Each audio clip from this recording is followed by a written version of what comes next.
AscribeErrs, and I work as an HR director at Adventureland Park. And this is my coworker, Tim Hager. Our amusement park is located in Des Moines, Iowa. It's right outside in a little town called Altoona. We are a family-owned amusement park, and we hire work campers for our summer season. The pay is $8.50 per hour, and then we have 2 bonuses that you would be eligible to qualify for, as long as you work through the end of the season. And then, let's see here. We have a great little town. We have a lot of amenities in the town that are really close to the campground, including like Walmart, Target, grocery stores, laundromat, as well as outlet mall, and then within about 15 to 20 minute drive, you've got a lot of other amenities throughout the city. With our campground, you get free camping. The only things that you would have to provide yourself would be propane and laundry, but we do have laundry within the campground at our comfort stations. And then we also have a pool and dog runs inside the campground. The majority of our campground is going to be other work campers. Currently we have over 260 hired, so there's quite a big community of work campers in our campground. And then the other part is going to be sold for general public once we get all of our hires in. But it's nice because you have your own little community and other people doing the work camper program along with you. The campground is within walking distance from the amusement park, so you can walk, ride your bike, or drive your car around the property, so within a small distance. And then as you are employees of the park, we do get into the park Monday through Friday for free, and then we get a discounted rate for friends and family if you have family come visit you. So that's a fun amenity to come and actually use the space that you're working at. Our park has great roller coasters and everything that you'd want in an amusement park, as well as a fabulous water park, which is probably my favorite. So it's actually a lot of fun to go on your day off and kind of enjoy the hustle of the park. I'm going to turn it over to Tim to see if he has anything to add.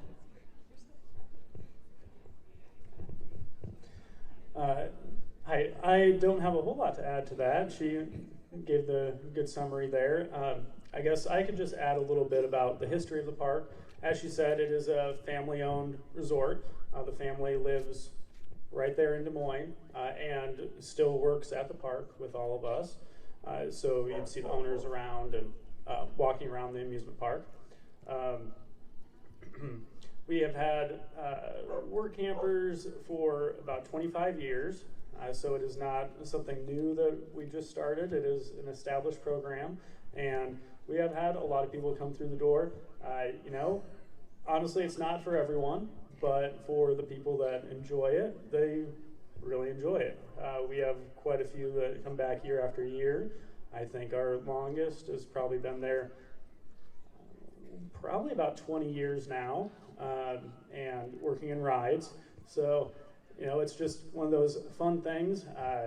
You're going to be dealing with a lot of kids, obviously, because they like amusement parks, and dealing with all the weather conditions, but it's a lot of fun. I personally have worked there for 21 years now. I started when I was a little 14-year-old in the games department and kind of worked my way up from there. And, I still love it every day. It's something that just is a lot of fun, and I really enjoy the people that I work with. It's kind of something new every summer with the new employees that we get in and all the new faces, but it's something that I really encourage everyone to check out and try. Hi. So we're all here because we're looking for a sense of adventure and a sense of community, and I know our TR brings that. And I have a site called Wonder Jobs, and I want to show you how you can get those things through your job as well if you search on Wonder Jobs for those. So Wonder Jobs is a seasonal adventure job board for travelers specifically, and any job that's listed on the site will have housing included automatically. It's free for searching for jobs, so you'll never be charged to sign up to be a job searcher, because the companies have the money, and all the jobs are paid. So those are the qualifications. If it has housing and it's paid and it's in a beautiful location, then it can be posted on Wander Jobs. There's currently thousands of positions included on the site, over 100 companies, and I'm adding more constantly, so I'll update it a few times a week with new jobs. And they're generally in the tourism industry, so it's the type of places that are in stunning locations that the tourists pay lots of money to go, that are the places you can get paid to live and work. And these sorts of places are kind of off the beaten path, so you'll see things like wilderness lodges, ranches, retreat centers, resorts, even some things on islands. Just, it kind of runs the spectrum. So I started traveling like this right out of college, and I've been doing it for around 10 years now, and it's allowed me to save money while I'm constantly moving from place to place. And kind of got addicted to that lifestyle, so that's why I've been doing it for so long, because it allows for a lot of adventure and meeting a lot of new people. So a lot of the jobs, since it's in tourism, are in food and beverage and hotel operations. They're kind of cushy jobs, so that's another nice thing about it. But there's also a lot of jobs in activities and education, especially of children. The jobs usually last around 3 to 9 months because they're seasonal, but some companies do have year-round staff that are skeleton crews, sometimes in the nicer temperatures. The jobs are just year-round in general. And the jobs themselves run the spectrum from kind of tamer jobs to extremely adventurous things. So there's going to be something for everyone on there. If you go search now, I'm sure you'll find something that seems really exciting to you.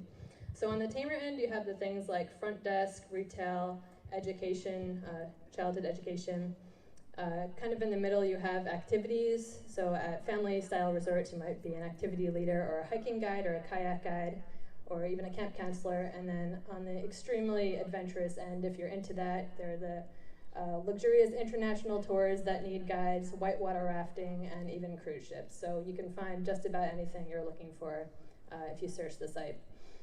And you can search by the filters, but there's also a map feature, so if you're looking in a specific area, just go to the map and you can see what's available in that area. So the lifestyle I really enjoy. The staff becomes like family. The fewest coworkers I've had was about 4, and the most I've had was over 200. We share meals and stories and sunsets just like we do at RTR, and it's kind of a weird communal family. We all feel free to be ourselves in these sorts of jobs and settings, and you'll always find someone who wants to go on a hike or do something artsy or interesting with you. It's kind of a beautiful bonding experience, and that's why I've been doing it so long. About half of the places you'll see listed on Wander Jobs include meals as well, and I've had some really delicious meals from local gardens and local foods, but not all of them do have that. But since housing is included, when meals are not included, you are given a staff kitchen to use. For me, this is about living a life that's worth living, and I know we're all sort of outside of society a little bit and not necessarily in the real world in the same way, and I think that lets us do all these crazy things that most people never have the opportunity to do. So through these jobs, I've done things like climbing up a frozen waterfall in below freezing temperatures, hiking over an active lava field in the middle of the night and seeing the lava plume go into the water and the steam come up, swimming with a sea turtle and learning constellations from a hot tub. And if you browse on this site, you'll see the different jobs all have beautiful photos posted with them, a little description of what you can expect to work there when you're working there. And some of them have a video included. If the company has provided the video, then we'll post that as well. And I want you all to feel empowered to apply for any job that really screams out to you, even if you don't necessarily think you're qualified for it, because the requirements sometimes are more of recommendations.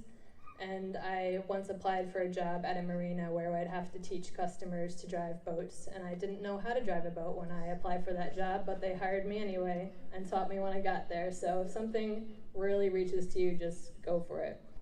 So come talk to me in the breakout session if you like. My name is Jacqueline. I have tons of stickers to give out, so make sure you get one. And once again, the site is wanderjobs.com, and the link where I have the resources and cover letter information for you is wanderjobs.com/RTR. Thanks, guys. Well, my name's Kylie Moody. I'm with American Land and Leisure. A number of you I know have had jobs with us in the past. Essentially, we are a concessionaire that manages campgrounds all over the country. We have currently 400 plus campgrounds all over the country. We're in 9 different states. I think we're with about 14 different national forests and a variety of other people that we work with state parks and energy companies as well. I do wanted to touch on something that not a lot of people know. The National Park Service and the National Forest Service are run by 2 different entities within the government. The National Park Service is run by the Department of Interior. The National Forest Service is run by the Department of Agriculture. If you don't know that, there's a reason why there's such a differentiation between all the park systems, just so you know. It's something that people don't really think about that much, but it is really important to know about that. And because of that, it affects very differently who and how things are taken care of within the national parks and national forests. And we primarily focus on the National Forest Service. And the reason for that is because it's hard to run. A lot of people don't understand that if concessionaires don't run the National Forest Service campgrounds, they were looking to shut down a lot of them. They're just going to close the gates, no one will be able to use them. And so they had to come up with a solution for that, and what that was is a concessionaire. And so what happens is we have all these private entities go and bid on these properties, and then we go in and run them for them. And kind of how it works with us is, another thing people don't know is we actually pay rent to the government to run these campgrounds. It's called Granger Thigh. It's an act that was implemented back in I think the 60s that allows us to be able to basically pay back the government for being able to run these campgrounds. And that's all the improvements that are made within the campgrounds, all the tables, fire rings, everything along those lines. Are because we actually pay back the rent. And so it became a really good working solution for the government and for companies like us to be able to do something like this. Some of the different people that we also work with, we work with energy companies, Pacific Gas and Electric, as well as Pacificor.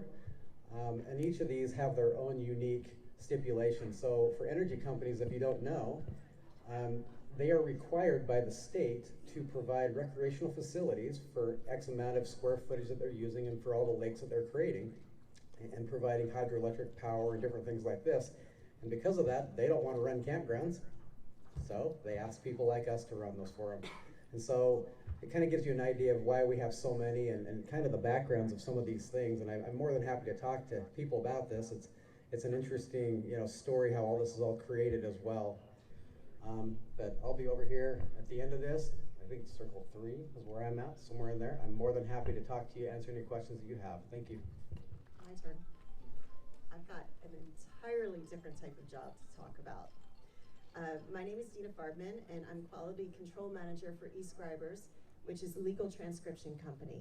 We are the largest legal transcription company in the United States, and the work is entirely from home, which makes it ideal for you guys, and for me.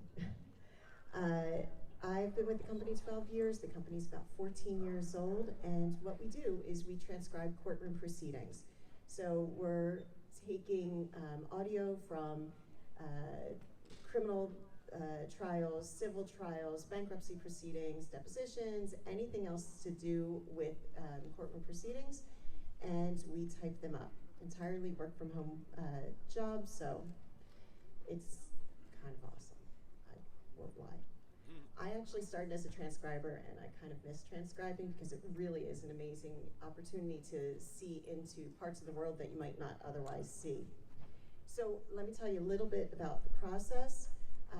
We get audio sent to us digitally from our clients, and our clients are courts, mostly courts. And we then distribute that audio to our transcribers. The transcribers are then typing it up verbatim, because you're making an official record of what happens in the courtroom. You proof your file, you send it to your proofreader, the proofreader does a second proof of it, you finalize the file and you upload it, and at that point we then send it to the client. And so we want to make a commitment to you. First and foremost, our commitment is that we are going to give you a fair pay, and we're going to pay weekly. The first couple months when you start with us, because there is a lot to learn about the way we work and the way our clients need us to work, the income's not exciting. But once you've got your chops, once you've figured it out, like the basics, you should be making at least $8 to $12 an hour. You're paid per page, so the rate really depends on you. The more experience you get, the more you'll earn. I think most of our transcribers are probably making about $15 an hour, and we have some who are making between $20 and $30 an hour. If you think you might like doing this, tell you what I think makes a good transcriber. First of all, you have to have a good ear, and that means that you can hear what they're saying, you can put it down on, not on paper, but on the computer, so that it makes sense. You're listening to the story as you go, and so if you hear something and you're like, they didn't really say that, did they? The answer is they probably did not. You listen again, you get it, and you create a clean transcript. You also have to have good punctuation skills. You don't have to be the best, and we will help you hone those skills, but you have to have basic punctuation skills, because if you're using improper punctuation, you can actually change the meaning of a transcript, and this is what cases are being based on. This is the official record. Reliability and professionalism. I already told you about reliability. I will add professionalism. You don't have to be like stuffy, but if you curse at your proofreader and tell her she's an idiot, like someone did yesterday, you'll be let go, because that's not professional. We work as a team, we treat you as a member of our team, and we wish for you to respect the entire team. It should go without saying, but apparently it doesn't. A familiarity with Word and with computers is important. You don't have to be a pro, and we do have a really great IT guy who will help you, but you should know how to upload and download audios and files, and how to unzip things, and how to use Word. With Word, we'll teach you all sorts of cool nuances. I love doing that. I send posts out regularly, like, did you know about this? And then, as you probably guessed, you have to be a pretty fast typist. You don't have to be fast when you start, but we do say that you should have at least 50 words per minute when you start, and you'll get faster as you practice, as you get experience. If you're less than 50 words per minute, you're just not going to produce enough pages fast enough to make it worth your while, and you're going to get frustrated and you're going to leave. So 50 words per minute or higher, and we figure that once you get in your groove, you'll probably be around 70 to 80 words per minute, and you might be 90, 100 words. I think that's pretty much everything. If you think that sounds like something that you want to do, you can go to our recruitment site. When you get there, you open up an application, and you'll have two tests. There's a grammar test, and there's a transcription test. We don't expect you to know what it should look like, your transcription should look like. We just are looking for that good ear, that good punctuation. Good spelling is also nice. And then if everything looks good, we interview you, we bring you on as a contractor, and we get you started. So again, I will be at number 4 with business cards with the recruitment site on there. It is AscribeErrs.team, and it's on the card. Thank you.